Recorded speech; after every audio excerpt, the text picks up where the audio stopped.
Hashem, ce cours est dédicacé l'Unishmat Arofé, le docteur Chaim Abigzer Bar Mini. Alors, dans la Torah, il est écrit quand un homme, il abuse d'une fille ou d'une femme, il a besoin de payer certaines amendes. Alors, il y a d'abord une amende de la Torah, ensuite, bochet, pgam ou knas. Qu'est-ce que c'est bochet? Il a fait honte à la famille, il a abusé de cette fille, il a besoin de payer ça. Il a fait pgam. Maintenant, elle est plus vierge, cette fille. Alors, quand elle va se marier, la ketouba est différente. Ce n'est plus la même ketouba pour une fille vierge et une fille qui n'est pas vierge. Et le knas, l'amende que la Torah lui a instauré, hamishim kesef. Maintenant, si la fille est vierge, si la fille est célibataire, par exemple, si la fille est célibataire, la Torah l'oblige de la marier. La Torah l'oblige à lui de la marier. Alors vous allez vous poser une question. Alors chacun qui voudra une fille, elle lui dit non, alors il va aller l'abuser pour qu'il se marie avec lui. Non, parce que ça dépend après de son consentement à elle et de son père.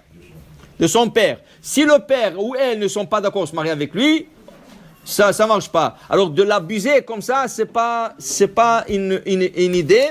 Et il faut qu'il paye toutes ces choses-là. Maintenant, la Gemara dit, à Onès, celui qui abuse d'une fille, noten miyad. Il doit tout de suite payer les amendes de la Torah. Mais il y a un autre cas. Il n'a pas abusé de la fille. Il l'a séduit. Mefaté.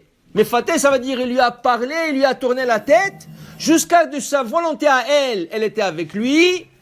C'est mefaté. À mefaté, lui, maintenant, il a besoin de prendre cette fille, mais il ne paiera pas les amendes à Chiyotzi, jusqu'à qu'il la divorce. S'il la divorce, il paiera les amendes. Parce qu'il lui a pas abusé. C'était avec son consentement à elle. Mais il y a des amendes à payer en cas où qu'il la divorce. Si après 1 an ou 2 ans, il dit non, ça m'arrange pas, non, alors là, tu vas payer des amendes parce que tu l'as séduit à cette fille. C'était pas d'une manière normale. C'est pour ça qu'il y a ce qu'on appelle le shidur.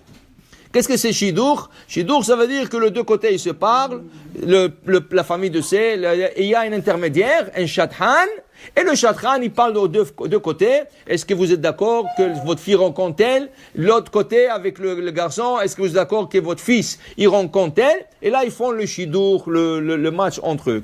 Maintenant, et il dit ici, Tanyana mi achi, on a appris aussi dans la Braïta, Afalpi shamro afate noten shelo ichnos, bo shuvgan noten miyad, le mefate, celui qui a séduit une fille, alors le goshet ou le vgam noten miyad, il doit, selon cette opinion, il doit payer la honte tout de suite. Ça veut dire une honte quoi? Que ça n'a pas passé par un processus normal d'un chatran, que les gens lui ont parlé de ça, ça a passé par une séduction. Dans ce cas, il y a une honte pour la famille. Parce que les gens vont parler de ça. Alors, dans ce cas, il paiera la bochette, la honte et le bgam et le défaut qu'il a fait à cette famille tout de suite. Maintenant, il dit ici, on sait que la fille doit être consentée. Ça veut dire s'il a été abusé et le gars a besoin de la marier, velotier, la Gemara rapporte qu'elle sera à lui mida'ata. Ça veut dire elle doit consenter. Et la via menalan, d'où ce qu'on sait que le père doit aussi être, le consentement du père. Qui s'est dit, peut-être rien que la fille, pas le père. Alors il dit ici, avia menalan, amarabaye, shelo ye choten iskar. Parce que la fille, elle dit, bon, ok, je vais lui marier, comme ça, il n'y aura pas de problème. Mais maintenant, tu lui donnes faveur, tu lui fais faveur. Tu lui facilites la vie. Parce que la fille, elle va dire oui, peut-être. Presque oui. Alors, pour que son péché ne sera pas facile comme ça, à passer, alors tu demandes aussi le consentement du père. Ça prend le consentement du deux. Deux, c'est plus difficile qu'un. Peut-être c'est la fille d'avoir dit oui, tu passes par le père aussi.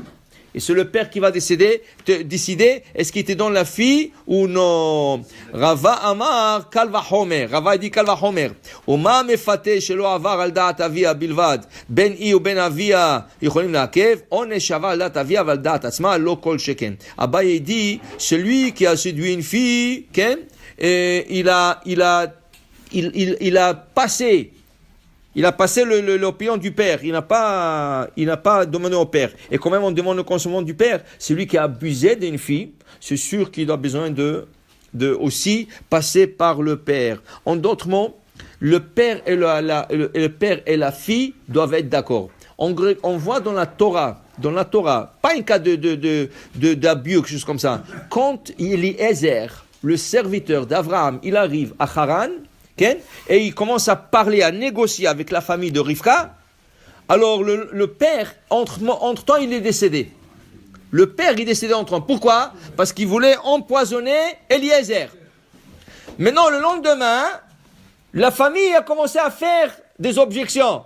Vous savez que le père est mort, Tishevanara Itanu, laisse-la ici quelques mois, une année au moins pour que, tu sais, elle est petite encore et tout ça. Eliezer leur a dit, écoutez, moi j'ai pas de problème, ou vous me donnez la fille tout de suite, ou je m'en vais. Okay? Alors eux, ils ont vu tellement de l'argent qu'il a apporté, il a apporté 10 chameaux avec de l'argent. Okay? Il a apporté tellement de l'argent, qu'est-ce qu'ils ont dit? Nikra la Nehara.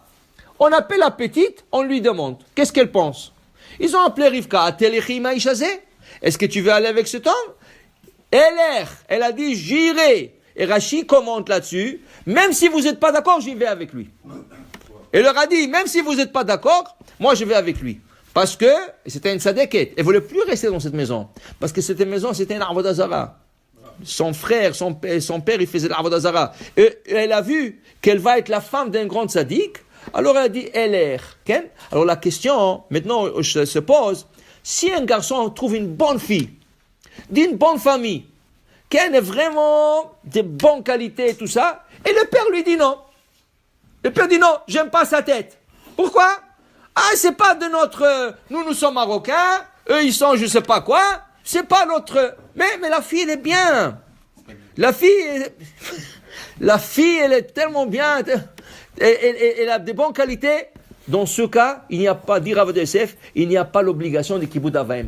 Le père n'est pas obligé d'écouter ses parents. S'il vient avec une raison valable, non, on connaît la famille, tu sais, le père c'est un roublard, et on ne sait pas, et tout ça, et la famille, ils n'ont pas un mauvais nom dans la ville, et tout ça, ok, ça va, il est obligé d'écouter son père.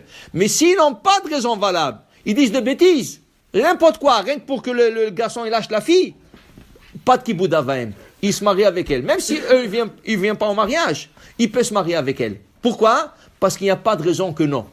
C'est un foyer juif, tu comprends? Alors, 2 fois, tu as besoin du consentement du père, et 2 fois, la fille ou le garçon peuvent surmonter le consentement du père si c'est pas une raison valable. Baruch Adonai Le'olam. Amen ve amen.